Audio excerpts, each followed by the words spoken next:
connaissez certainement cette citation très connue du poète irlandais Oscar Wilde, poète du 19e siècle, qui a plutôt vécu dans la débauche et qui a dit « Le seul moyen de se délivrer d'une tentation, c'est d'y céder ». C'est vrai que c'est efficace, hein, n'est-ce pas? La tentation, elle n'est plus là une fois qu'on lui a cédé. Et la question que je veux vous poser ce matin, si vous êtes un chrétien, c'est la suivante. Quel est votre rapport aux différentes tentations dans votre vie? Est-ce que vous pouvez dire ce matin que vous êtes en train de progresser dans votre marche chrétienne? Est-ce que vous êtes en train de gagner des victoires contre le péché et de grandir dans votre fidélité à Dieu plutôt que de faire disparaître la tentation simplement en y cédant? Ou bien, ce matin, est-ce que vous avez plutôt l'impression de stagner? Si ça se trouve, ça fait longtemps que vous vous êtes même plus posé la question, en fait. Peut-être que vous avez un peu baissé les bras par lassitude, par découragement, peut-être par négligence même. Et finalement, si on veut être honnête, vous vous êtes peut-être un petit peu accommodé de certaines choses dans votre vie, certaines habitudes qui sont mauvaises, qui déplaisent à Dieu, mais qui traînent depuis si longtemps que vous avez en quelque sorte pactisé avec. Ou peut-être que vous êtes un tout jeune chrétien, et donc vous n'en êtes pas encore là, tout simplement, vous êtes plutôt à un stade où vous êtes maintenant même en train de vous rendre compte de tout ce qui ne va pas dans votre vie. Et peut-être que vous avez honte de certaines choses que vous faisiez avant de devenir un chrétien, et maintenant vous vous demandez si ça va être possible de changer. Vous vous dites, ouais, il y a tellement de boulot. Est-ce que vraiment il y a de l'espoir pour moi? C'est même pas la peine, il y a des trucs, c'est sûr que je ne vais jamais changer, ça fait tellement longtemps que je vis comme ça. Ou peut-être que vous n'êtes pas encore un chrétien ce matin, et on est vraiment content de votre présence parmi nous. Mais si vous n'êtes pas encore un chrétien, c'est vrai que le titre de cette prédication, Comment gagner contre le péché, franchement, ça ne vous parle pas trop. Parce qu'en fait, vous n'avez pas la catégorie mentale pour qualifier certaines choses de péché dans la vie, et c'est parfaitement normal. Mais je pense quand même que vous devriez écouter cette prédication parce que ça peut être intéressant pour vous de comprendre ce que c'est que la Bible appelle le péché et comment ça vous concerne. Et combien, en fait, ce truc-là, le péché, est mauvais pour les humains. Mais aussi, et toujours d'après la Bible, comment on peut en fait surmonter ce truc-là qui est mauvais pour les humains et avoir une vie radicalement meilleure. Ça vous intéresse d'avoir une vie meilleure? Alors peut-être que cette prédication peut vous intéresser, même si vous n'êtes pas encore un chrétien. Quoi qu'il en soit, la question qui se pose à nous tous ce matin, c'est bien la suivante. Est-ce qu'on a conscience qu'on est appelé, d'après la Bible, à changer? À changer? Est-ce qu'on a conscience que le péché, ça existe et que ça existe même dans la vie d'un chrétien et qu'en fait on doit lutter contre? On ne peut pas se satisfaire du statu quo. On ne peut pas juste baisser les bras. On ne peut pas juste se contenter de l'état actuel de notre vie. On a un combat à mener. Et on peut le gagner. On peut le gagner. Et c'est là toute la leçon du texte qu'on va prendre dans un instant. C'est la suite de cette lettre que l'apôtre Paul a écrite il y a bien longtemps à des chrétiens de son époque et qui vivaient dans la ville de Rome. C'était au 1er siècle. Et il y a 2 semaines, on a vu que Paul avait entamé une nouvelle section de sa lettre où il a commencé à expliquer que si on avait vraiment la foi en Jésus, ça devait vraiment changer des choses dans notre vie. Et déjà, c'est ce qu'on a vu la dernière fois, déjà ça change des choses en réorientant radicalement notre existence dès à présent. Mais maintenant, donc aujourd'hui, Paul va poursuivre sur cette lancée et il va nous dire un peu plus explicitement encore à quoi on est appelé si on est vraiment un chrétien. On est vraiment appelé à résister au péché et à grandir dans notre fidélité, à progresser dans notre marche chrétienne, à mener une vie de plus en plus juste tout au long de notre cheminement sur cette terre. Il faut donc impérativement qu'on comprenne que si on est un vrai chrétien, on est censé obéir de plus en plus à Dieu. Et c'est là, en fait, toute la leçon de ce passage que je m'apprête à vous lire, tiré de cette lettre de l'apôtre Paul aux chrétiens de Rome. C'est intitulé la lettre aux Romains. Et on est au chapitre 6, et on va reprendre là où on s'était arrêté il y a 2 semaines, donc au verset 12, et on lira jusqu'à la fin du chapitre. Romains chapitre 6, versets 12 à 23. Que le péché ne règne donc pas dans votre corps mortel, et n'obéissez pas à ses convoitises. Ne livrez pas vos membres au péché comme armes pour l'injustice, mais livrez-vous vous-même à Dieu comme des vivants revenus de la mort et offrez à Dieu vos membres comme armes pour la justice. Le péché ne dominera pas sur vous, car vous n'êtes pas sous la loi, mais sous la grâce. Quoi donc? Pécherions-nous parce que nous ne sommes pas sous la loi, mais sous la grâce? Certes non. Ne savez-vous pas que si vous vous livrez à quelqu'un comme esclave pour lui obéir, vous êtes esclave de celui à qui vous obéissez, soit du péché qui conduit à la mort, soit de l'obéissance qui conduit à la justice. Mais grâce à Dieu, après avoir été esclave du péché, vous avez obéi de cœur à la règle de doctrine qui vous a été transmise. Libérés du péché, vous êtes devenus esclaves de la justice. Je parle à la manière des hommes à cause de la faiblesse de votre chair. De même donc que vous avez livré vos membres comme esclaves à l'impureté et à l'iniquité pour aboutir à l'iniquité, ainsi maintenant livrez vos membres comme esclaves à la justice pour aboutir à la sanctification. Car lorsque vous étiez esclaves du péché, vous étiez libres à l'égard de la justice. Quels fruits portiez-vous alors? Des fruits dont vous avez honte maintenant, car leur fin c'est la mort. Mais maintenant, libérés du péché et esclaves de Dieu, vous avez pour fruit la sanctification et pour fin la vie éternelle. Car le salaire du péché, c'est la mort. Mais le don gratuit de Dieu, c'est la vie éternelle en Christ Jésus, notre Seigneur. C'était la lecture de la parole de Dieu. Avant d'aller plus loin, prions ensemble. Seigneur, merci pour l'occasion qu'on a aujourd'hui de te rendre un culte. Merci pour l'occasion qu'on a de lire ce texte, de réfléchir ensemble pendant quelques instants à ce texte. Et on te prie, Seigneur, s'il te plaît, de nous accorder l'aide de ton Saint-Esprit maintenant pour que notre cœur soit réceptif, nos oreilles ouvertes à ce que tu veux nous dire. Et permets, Seigneur, que par ta puissance, nous mettions en pratique ce que tu veux nous enseigner. Et nous le demandons humblement au nom de Jésus. Amen. Donc vous avez vu que l'idée principale de ce passage, c'est qu'il faut impérativement qu'on comprenne que si on est un vrai chrétien, on est censé obéir de plus en plus à Dieu. Bon, ça peut sembler un peu moraliste, hein? C'est pas vrai?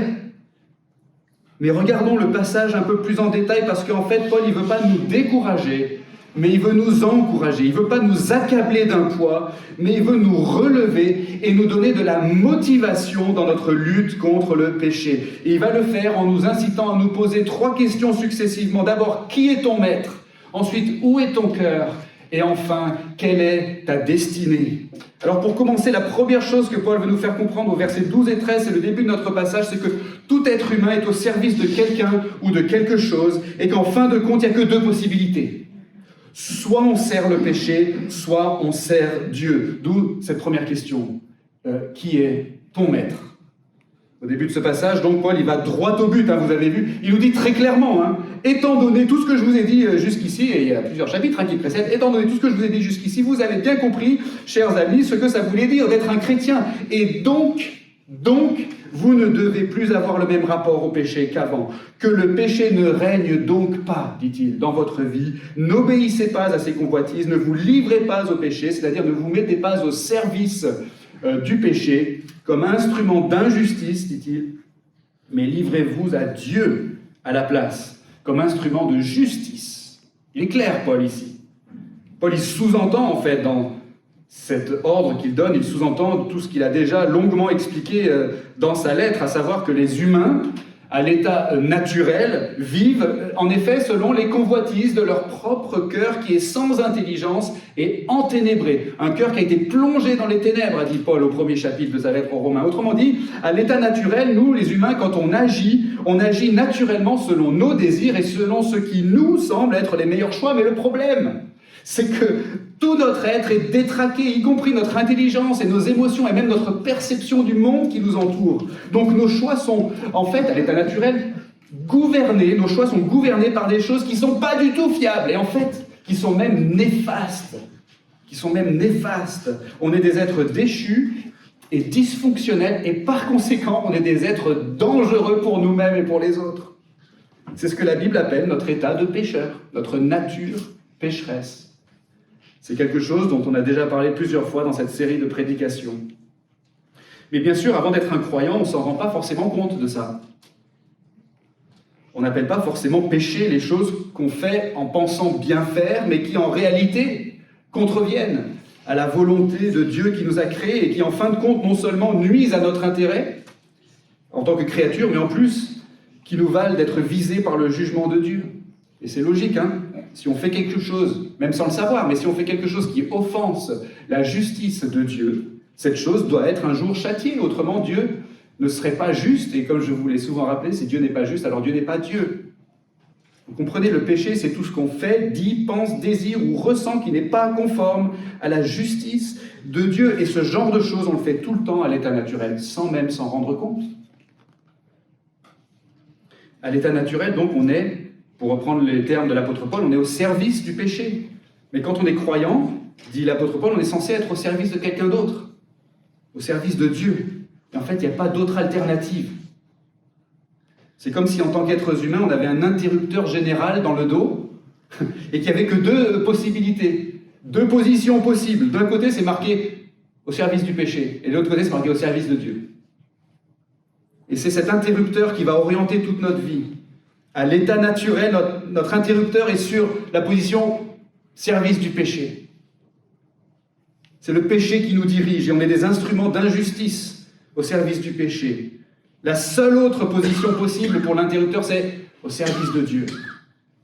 C'est que Dieu nous dirige et qu'on soit des instruments de justice à son service. Vous voyez l'opposition que l'apôtre Paul dresse pour nous dans ses premiers versets.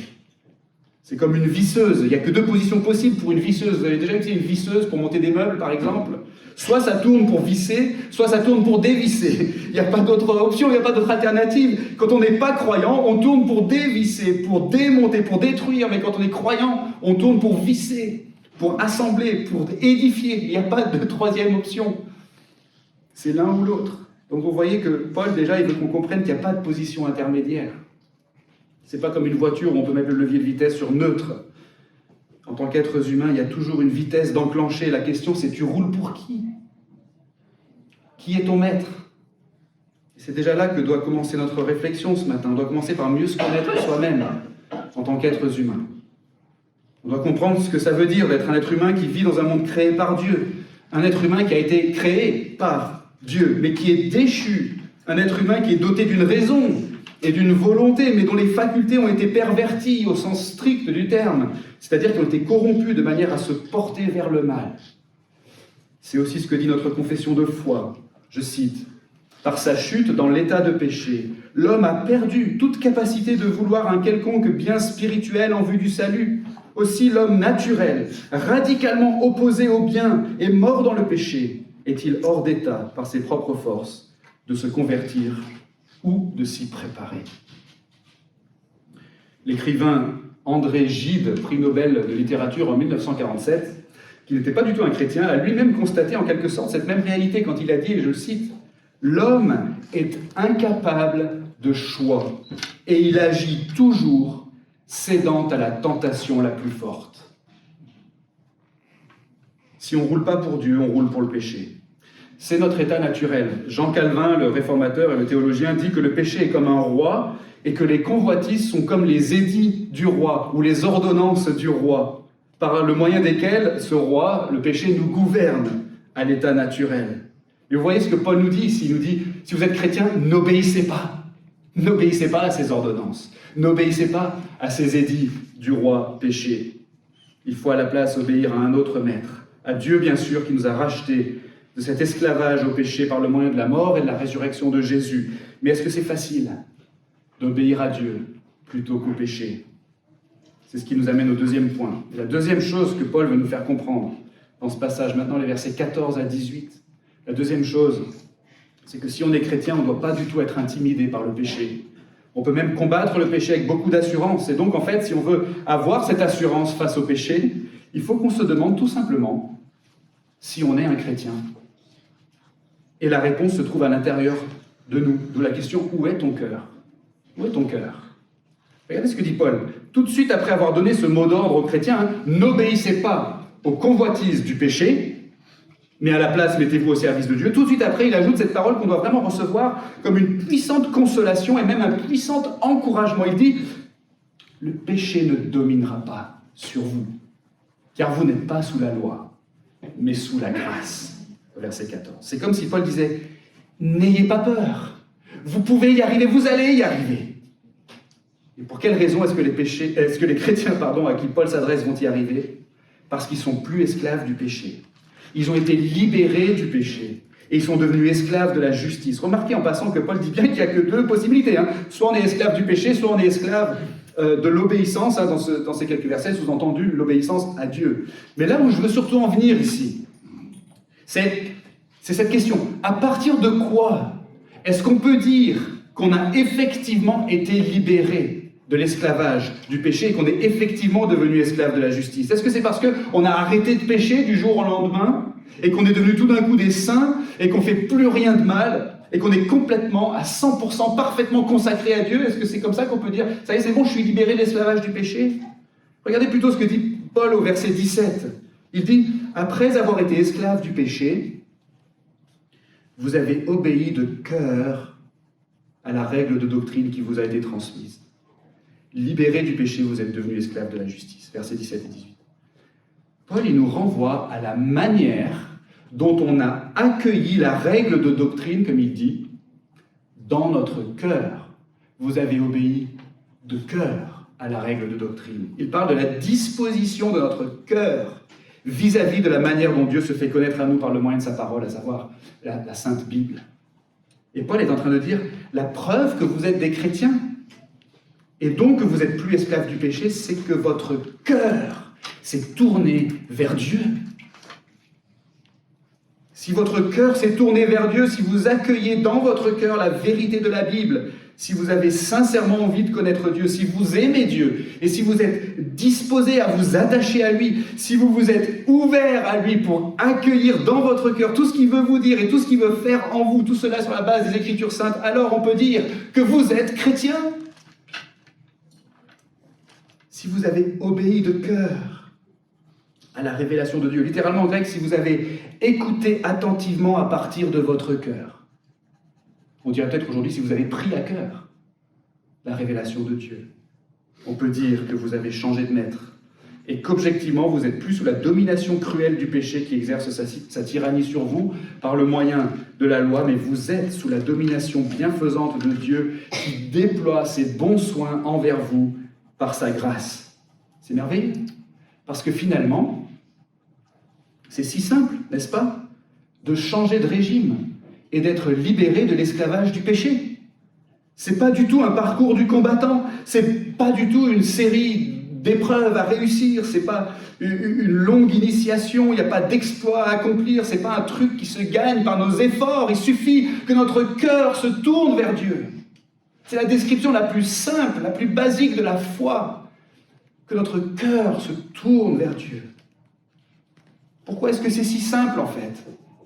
Et parce que le coût de notre libération de l'esclavage du péché a déjà été payé. Il n'a pas besoin d'être payé de nouveau. Tous les efforts ont déjà été fournis. Toutes les épreuves ont déjà été emportées. Imaginez un instant avec moi. Le péché, c'est un dictateur cruel et implacable. Il a plein d'esclaves à son service. Il leur donne des ordres par le moyen de convoitises. Et les esclaves obéissent à ces convoitises. Ils servent le péché. Ils sont à son service comme instrument d'injustice. Vous comprenez, c'est ce que Paul dit.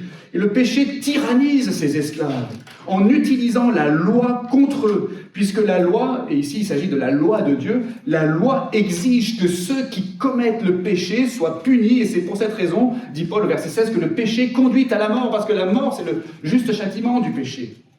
La loi dit, vous devez obéir à Dieu pour vivre, mais si vous obéissez au péché, vous allez mourir. Et donc, le péché, vous voyez, ce dictateur, il tyrannise ses esclaves par le moyen de la loi. Tant que ces esclaves sont sous la loi, ils sont piégés et ils font l'objet de la malédiction de la loi. Mais arrive un libérateur qui n'est pas esclave du péché, et lui qui obéit parfaitement à la loi. Lui, il n'est pas sous la domination du péché. Il arrive et il choisit volontairement de supporter la malédiction de la loi à la place de gens qui sont, eux, esclaves du péché. Et donc ce libérateur va mourir à leur place, alors que lui, il ne mérite pas ça. Vous comprenez? Lui, il mérite de vivre, parce qu'il a obéi parfaitement à la loi.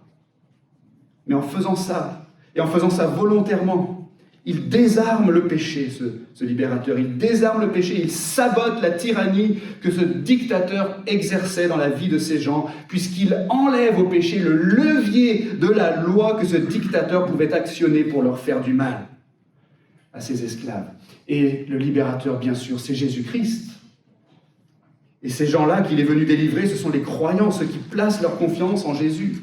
Et donc, vous voyez, le péché Ce dictateur ne peut plus utiliser la loi contre les croyants pour les tyranniser, puisque toutes les exigences de la loi ont déjà été remplies par Jésus au profit des croyants.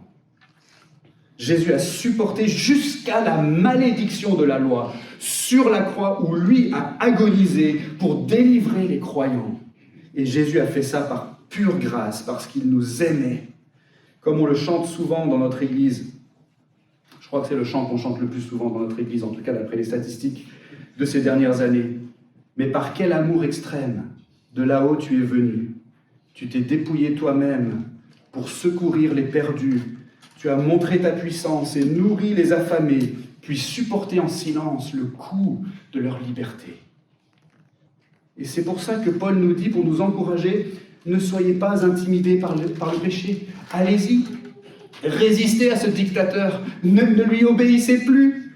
Il ne dominera pas sur vous parce que vous n'êtes pas sous la loi, mais sous la grâce. Ce dictateur a beau gesticuler et brandir toutes sortes de menaces, c'est que du vent. C'est que du vent. Vous n'êtes plus les esclaves de ce despote cruel et implacable. Vous êtes les esclaves de celui qui vous a délivré à ses propres frais. Vous êtes les esclaves d'un roi miséricordieux qui vous aime.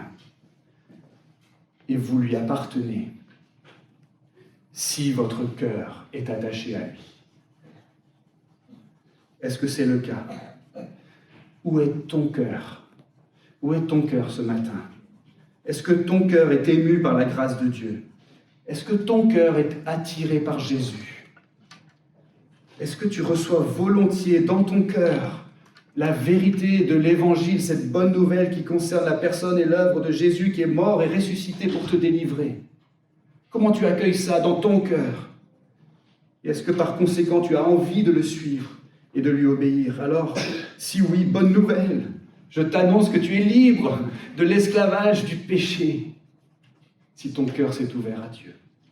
Attention, bien sûr, être libéré de l'esclavage du péché, ça ne veut pas dire qu'on arrête de pécher. Ça veut plutôt dire, en fait, que quand on pêche, ça ne peut pas être retenu contre nous dans le tribunal de Dieu, parce qu'on n'est plus sous la loi, mais sous la grâce. Ça ne veut pas dire que le péché n'a jamais de conséquences pratiques ici-bas, des conséquences qu'on doit souvent assumer, parfois dans la douleur, mais ce que ça veut dire, c'est que le péché ne pourra plus jamais nous tyranniser par le moyen de la loi, et le péché ne pourra plus jamais nous ramener sous sa domination.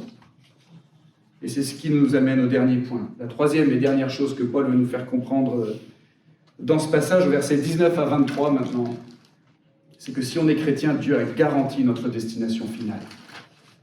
Notre existence a été radicalement réorientée vers la vie éternelle. Et au fur et à mesure qu'on intègre cette réalité dans notre cœur et dans nos pensées, on va chercher de plus en plus à vivre en conformité avec la vocation incroyable qu'on a reçue de Dieu par sa grâce. D'où cette troisième question. Quelle est ta destinée ? Quand on se rappelle notre destinée, on va être motivé à changer notre façon de vivre, en fait. Revenons une dernière fois au texte. Paul, il fait une drôle de remarque. Vous avez remarqué quand il dit au verset 19, « Je parle à la manière des hommes à cause de la faiblesse de votre chair. » Paul, il veut dire qu'il est en train d'adapter son langage à ses destinataires pour leur faire comprendre quelque chose d'important, mais en même temps, il a conscience que ce qu'il va dire est peut-être un peu risqué, parce qu'il va utiliser un langage adapté, un langage humain. Mais l'intérêt, c'est qu'on puisse comprendre, donc il va le dire quand même.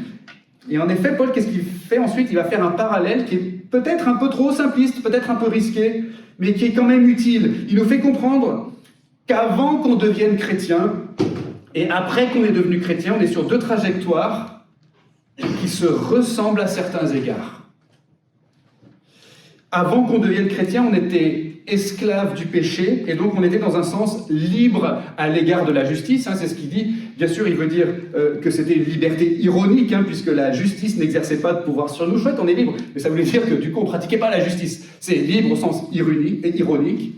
On était libre à l'égard de la justice, on était donc esclave du péché, et on pratiquait l'injustice, ce ce qu'il appelle au verset 19 l'impureté et l'iniquité, et donc on produisait des mauvais fruits, des fruits honteux, et la fin de tout ça, ou le but, ou la destination de tout ça, c'était quoi? Il le dit au verset 21, c'était la mort. La mort donc, qui est le salaire du péché selon le régime de la loi.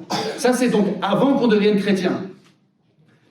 Mais après qu'on est devenu des chrétiens, maintenant, on est esclave de Dieu, et donc libre, non plus à l'égard de la justice, mais libre à l'égard du péché qui ne peut plus exercer sa domination sur nous, puisqu'il n'a plus le levier de la loi pour le faire, et donc on produit maintenant un fruit différent, que Paul appelle, vous avez vu versets 19 et 22, le fruit de la sanctification. Et la fin, ou le but, ou la destination de tout ça, c'est quoi? C'est plus la mort, c'est la vie éternelle, versets 22 et 23, qui est le don gratuit de Dieu selon le régime de la grâce. Il y avait avant qu'on devienne chrétien et après qu'on devienne chrétien deux trajectoires qui se ressemblent à certains égards, qui se correspondent à certains égards. On était esclaves de certaines choses, on produisait certains fruits et il y avait une certaine fin. Et de la même façon, après qu'on devient chrétien, on est esclave d'autres choses, libre à l'égard d'autres choses et on produit du fruit et on a une certaine fin et une destination. Vous comprenez le parallèle que fait Paul? Et Paul, il semble dire, dans ces quelques versets, rappelez-vous comment ça marchait avant pour comprendre comment ça devrait marcher maintenant, mais dans une orientation totalement nouvelle. Vous voyez la logique de Paul? Rappelez-vous l'esclavage que vous aviez au péché, et en quelque sorte, dit-il, reproduisez ça, mais dans un esclavage nouveau. Cette fois à Dieu pour pratiquer la justice et produire du bon fruit. Mais voici où c'est risqué, en fait, ce parallèle que fait Paul. Je pense qu'il en a conscience. C'est qu'il y a une grosse différence, en fait, entre les deux. Et c'est là-dessus que Paul veut attirer notre attention à la toute fin de notre passage, au dernier verset. C'est que dans le premier cas, la fin de notre esclavage au péché, la destination finale, c'est un salaire.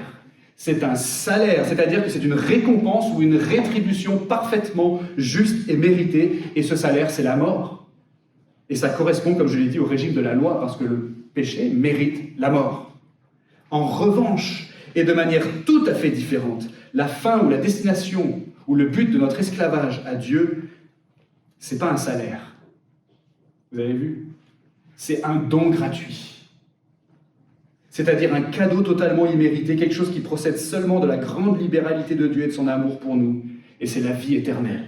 Et ça correspond, comme je l'ai dit, au régime de la grâce. Et entre le régime de la loi et le régime de la grâce, on est dans deux choses très différentes. Très différentes. Où est-ce que je veux en venir avec tout ça? J'espère que vous avez pu suivre un petit peu. Là où je veux en venir, c'est que la sanctification, c'est un terme qui désigne le fait qu'on est censé grandir dans notre foi et produire de plus en plus de bons fruits pour la gloire de Dieu. Bon, la sanctification qu'on est censé produire en tant que chrétien aujourd'hui, ce n'est pas une condition pour obtenir la vie éternelle, comme si la vie éternelle venait récompenser notre obéissance à la manière de la mort qui vient récompenser le péché. Non. La sanctification n'est pas une condition, mais plutôt une conséquence de la vie éternelle qui nous est déjà donnée gratuitement en Jésus-Christ.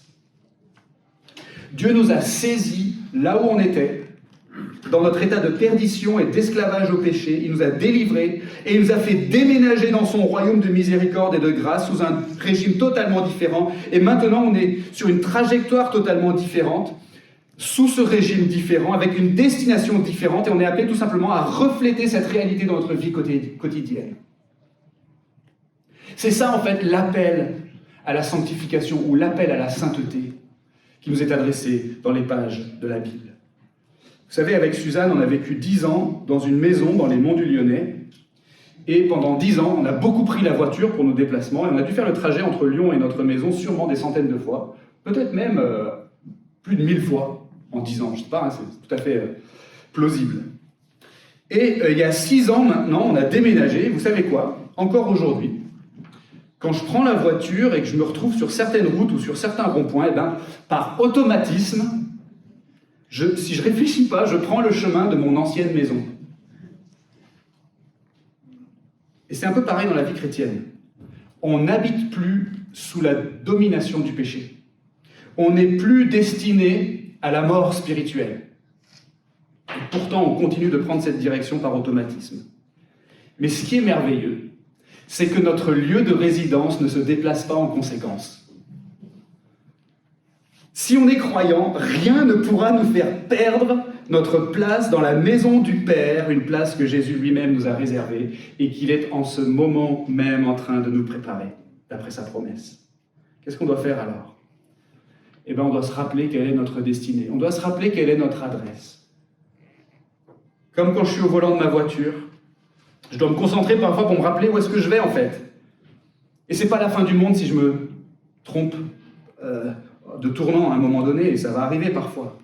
Mais si je pense à où je vais être un peu plus motivé à faire des choix de conduite qui seront cohérents avec ma destination. Et si on est croyant, c'est pareil. C'est tellement important, n'est-ce pas, qu'on se rappelle en permanence quel est le cadeau de la grâce de Dieu en Jésus-Christ. On est destiné à la vie éternelle en lui, en Christ, parce qu'on a été libéré de la malédiction de la loi et de la tyrannie du péché, et maintenant on appartient pour toujours à Dieu qui est si bon et si patient et si tendre et si miséricordieux et si doux avec nous. Quel bonheur et quelle dignité en fait d'être son esclave à lui et pas l'esclave de ce despote cruel qu'est le péché. Et je suis censé obéir à Dieu de plus en plus au cours de ma vie chrétienne, non pas pour obtenir quoi que ce soit en retour, non pas non plus pour rembourser le prix de mon salut, mais tout simplement parce que cette sanctification à laquelle je suis appelé est le reflet logique de la dignité que j'ai reçue en Jésus-Christ, si je suis croyant. Quand je vais pécher, ça va être... Parce que ça va arriver, quand je vais pécher, ça va être moche. Ça va faire tâche. C'est tout simplement inapproprié au statut qui est le mien en tant qu'enfant de Dieu. Et ça va m'attrister. Et je vais en avoir honte. Et ça, en fait, les amis, c'est super bon signe. Quand vous êtes triste par le péché que vous avez commis, quand vous en avez honte, c'est bon signe. C'est signe que votre cœur s'est ouvert à Dieu. Et que vous n'êtes plus sous l'esclavage du péché, mais que vous êtes esclave de notre bon Dieu de grâce et de miséricorde. On doit accueillir cette tristesse. Et on doit s'appuyer dessus pour haïr le péché de plus en plus. Mais c'est tellement merveilleux, n'est-ce pas, de savoir que ce péché et tous ces péchés qu'on continue de commettre sont complètement désarmés et impuissants pour nous séparer de l'amour de Dieu et même pour amoindrir un tant soit peu l'amour que Dieu a pour nous en son Fils Jésus-Christ. Et totalement impuissant pour remettre en question notre destinée finale. Dieu est toujours disposé à nous pardonner, à nous relever, à nous purifier et à nous remettre en route. Ça, c'est le régime de la grâce. Et donc, si j'en reviens pour terminer à la question du départ, où est-ce qu'on en est dans notre combat pour résister au péché et pour grandir dans notre fidélité à Dieu? Où est-ce qu'on en est ce matin? Peut-être que ce matin, on était vraiment découragés. Peut-être, comme je le disais, que ça fait longtemps qu'on est découragés, qu'on a peut-être même baissé les bras. Peut-être qu'on a laissé s'installer dans notre vie une espèce d'insensibilité au péché. On a subtilement arrêté de s'en soucier vraiment. Combien de journées passons-nous sans nous soucier du péché dans notre vie? Mais j'espère qu'on a vu dans ce passage combien il était impératif qu'on comprenne que si on est un vrai chrétien, on est censé obéir de plus en plus à Dieu. On ne peut pas se satisfaire du statu quo, on ne peut pas juste baisser les bras, on ne peut pas juste se contenter de l'état actuel de notre vie. On a un combat à mener et on peut le gagner. Comment le gagner? Eh bien, avant tout, écoutez bien, c'est pas en redoublant d'efforts et de discipline et en multipliant les bonnes résolutions, parce qu'en fait, en faisant ça, vous êtes en train de tendre le bâton de la loi au péché pour vous faire battre avec. Non, avant tout, le combat contre le péché se mène et se gagne par le fait d'intégrer, d'intérioriser, de s'approprier de plus en plus au plus profond de notre âme la réalité de la grâce de Dieu. Cette semaine, vous allez être confrontés de nouveau, comme moi-même, aux tentations ordinaires de votre vie. Je ne sais pas ce que c'est pour vous en particulier. Et ça peut valoir le coup de vous poser quelques minutes, demain matin, par exemple, au lever du lit, dans la prière, et de demander à Dieu de vous montrer les habitudes qu'il y a dans votre vie qui lui déplaisent et avec lesquelles vous avez peut-être pactisé. Les images pornographiques ou obscènes que vous regardez parfois sur Internet. Le temps que vous pouvez gaspiller en secret quand personne ne vous regarde. L'inflexibilité et l'agacement que vous pouvez manifester à votre conjoint ou à vos enfants. Les excès de table, la petite médisance soi-disant inoffensive, la tricherie à l'école ou au travail, etc., etc. La tentation va se présenter. Rappelez-vous à ce moment-là le prix que Jésus a payé pour que si vous tombez, le péché ne puisse pas vous frapper de la malédiction de la loi. Je répète, rappelez-vous à ce moment-là le prix que Jésus a payé pour que si vous tombez, le péché ne puisse pas vous frapper de la malédiction de la loi. Réfléchissez à la grâce de Dieu. Réfléchissez au don gratuit de Dieu qui est la vie éternelle en Christ Jésus notre Seigneur. Et vous savez ce qui va se passer curieusement? Paradoxalement même, le péché vous sera moins attrayant. Parce que le péché va commencer à vous sembler de plus en plus dissonant par rapport à qui vous êtes en Christ. Vous qui êtes un vivant revenu de la mort, comme dit l'apôtre Paul au verset 13. Un esclave de Dieu, libéré du péché, ayant pour fruit la sanctification et pour fin la vie éternelle. Alors j'ai commencé cette prédication avec une citation d'Oscar Wilde, et je vais terminer avec une autre citation d'Oscar Wilde, qui n'a pas seulement dit des bêtises, mais qui, avant de mourir, après avoir traversé des choses difficiles dans sa vie, y compris certaines conséquences très pratiques et douloureuses de ses propres péchés, a peut-être acquis une certaine lucidité sur le monde et la condition humaine, et il a dit, je ne sais pas à quel moment de sa vie il a dit ça, mais il a dit « La vraie valeur d'un homme réside non dans ce qu'il a, mais dans ce qu'il est. » On pourrait peut-être ajouter non dans ce qu'il fait, mais dans ce qu'il est. À nous, si nous sommes chrétiens, de nous rappeler donc chaque jour qui nous sommes en Jésus-Christ. À nous de nous rappeler la dignité qui nous a été conférée en lui. Et c'est comme ça qu'on va gagner petit à petit contre le péché, qu'on va progresser dans notre marche chrétienne.